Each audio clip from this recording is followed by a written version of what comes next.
একটি বিশেষ ঘোষণা।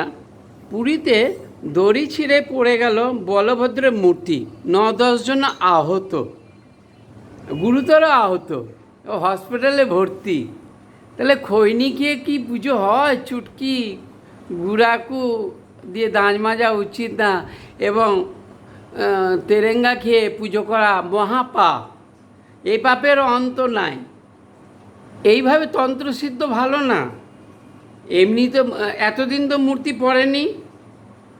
যারা পুজো করেন ঠাকুরের দেবদেবতা, তাদেরকে বিড়ি, সিগারেট, গাঁজা, মদ, বিয়ার, খৈনি, চুটকি খাওয়া গুরুতর দণ্ডনীয় অপরাধ। এগুলো খেতে হয় না। বারবার বলছি, এগুলো খেতে হয় না।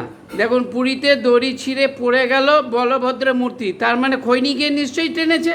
তা না এরকম হবে কী করে? আপনিও দেখতে যাননি, আমিও দেখতে যাইনি। তা ঠাকুর বিচার করেন। সেই জন্য খবরদার এরকম কাজ ভবিষ্যতে কেউ দয়া করে করবেন না। কোনো রকম নেশাপাতি করে পুজো পাঠ করবেন না। খবরটি আপাতত এখনকার মতো শেষ হলো। আমার যদি কোনো কিছু বলা ভুল ত্রুটি হয়ে থাকে, পৃথিবীর সমস্ত মানুষ আমাকে ক্ষমা করবেন। খবরটি এখনকার মতো শেষ হলো।